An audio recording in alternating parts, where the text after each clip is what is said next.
En Bretagne, au début des Alors, bon, ce qui est intéressant par rapport aux femmes fontaines au point G, c'est quand même qu'on est, à l'heure actuelle, dans des interrogations sur le fonctionnement orgasmique féminin. Le point G, est-ce que ça existe? Est-ce que ça n'existe pas? Vous savez qu'il y a une étude qui est sortie l'année dernière qui prouvait que le point G n'existait pas. Bon, on s'est aperçu que cette étude était commanditée plutôt par des religions intégristes, catholiques. Bon, mais ce qui est intéressant, et c'est pour ça que je voulais le souligner là maintenant, par rapport aux femmes fontaines et au point G, c'est qu'on en est encore à un endroit où la possibilité orgasmique féminine, elle reste mystérieuse, inconnue. Vous voyez, c'est comment on fait, est-ce que c'est possible comme ceci, est-ce que c'est possible comme cela ou pas. C'est-à-dire qu'on est dans une interrogation par rapport à la fonction multi-orgasmique des femmes. C'est ça qui est en jeu. Donc soit on a, comme on avait tout à l'heure, on a des dysfonctionnements et des pathologies qui existent, qu'on a vues, hein, parce que les pathologies sexuelles féminines, oui, c'est celles-là, les principales, hein, c'est anorgasmie, frigidité, vaginisme, dyspareunie, hein, il n'y en a pas d'autres, hein, c'est déjà pas mal, mais qu'en même temps, il y a que les femmes aussi en général ne connaissent pas leur fonctionnement, que les hommes ne connaissent pas le fonctionnement des femmes, et qu'on est en train, petit à petit, à travers un certain nombre d'approches, d'essayer de comprendre, d'essayer de saisir, de trouver les moyens pour pouvoir arriver à.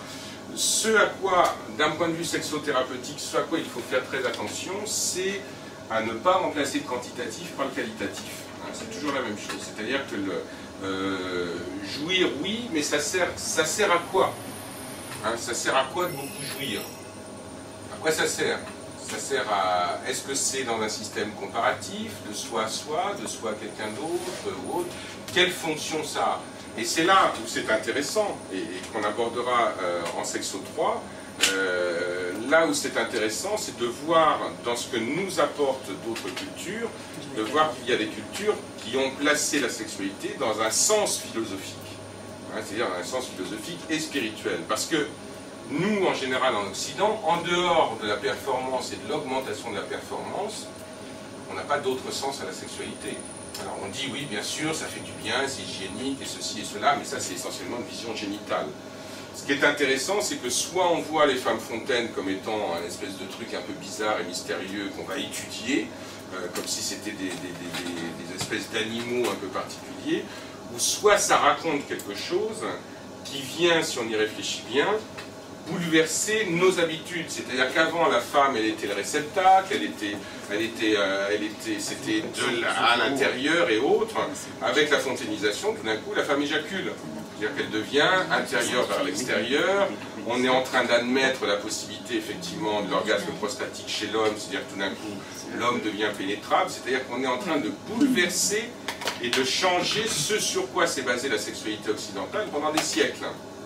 Et c'est ça qui est intéressant aussi dans ce qui est en train de se passer et qui peut aussi beaucoup désorienter nos patients également. Hein. Donc il y a cet élément-là aussi qui est à prendre en compte. Hein.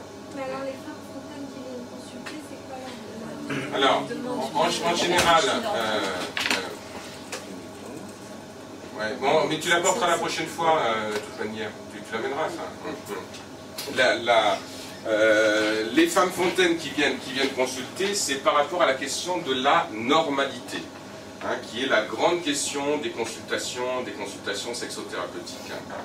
D'accord ? C'est-à-dire que bien souvent, comme si vous faites femme fontaine par exemple sur Google, vous allez tomber sur une multitude de sites pornographiques, et les sites qui sont des sites plutôt sexothérapeutiques, vous aurez très peu d'articles. Il y en a un ou deux dans psychologie. J'ai participé à un article sur psychologie il y a 6 ou 7 mois où il y a 2 pages dessus. Il y en a un dans Doctissimo. Et après, c'est quasiment tout. Hein, c'est-à-dire que ça reste quelque chose qui est relativement peu étudié. Hein, d'accord ? Donc c'est ça. Elles vont venir parce qu'elles sont surprises et qu'on ne leur a pas dit que c'est quelque chose qui pouvait exister. Mais elles viennent pour savoir si c'est normal, mais elles ne demandent pas à bloquer ça quand même. Enfin, je veux dire, après... Certaines si, parce que pour certaines, c'est quelque chose d'inadmissible. Hein, il y a des femmes pour qui c'est pas admissible, ça se fait pas, c'est trop, c'est parce qu'on est quand même dans une espèce si vous voulez, au niveau de l'économie de la sexualité. Parce que ça va jouer aussi beaucoup sur nos patients. On a une représentation de la sexualité qui est dans un cadre donné.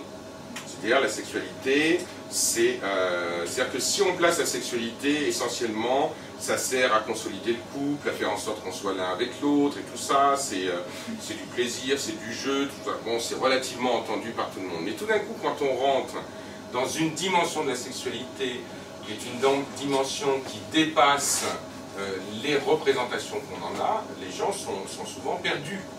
Donc il va y avoir aussi des patients qui vont dire je veux que ça s'arrête. Et parfois des femmes qui sont fontaines et qui n'ont pas envie de vivre ça, elles vont mettre en place de façon quasi automatique une anorgasmie. Hein, c'est-à-dire, bon, je rentre pas dans l'orgasme. Si rentrer dans l'orgasme c'est ça, je ne veux pas, parce qu'il y a quelque chose qui est là avec la dimension de la femme fontaine, on rentre quand même dans quelque chose qui a à voir avec une dimension très proche de la nature, très animiste, quelque chose qui là va dépasser l'entendement. C'est-à-dire que nous n'avons pas de représentation de la jouissance féminine du côté de la femme fontaine dans notre culture. On n'a pas cette représentation-là. Donc ce qui fait que quand nos contemporains, et c'est normal, fonctionnent par rapport aux représentations qu'ils en ont, tout de suite ça va rentrer dans le système de c'est anormal. C'est anormal, ça ne se fait pas, ça ne doit pas se faire, ça ne doit pas se vivre. Alors après, il y a toute une frange de la population qui regarde ça avec curiosité, où on rigole, c'est marrant, et tout ça. Mais en même temps, ça raconte autre chose. Ça raconte aussi le fait, quelque chose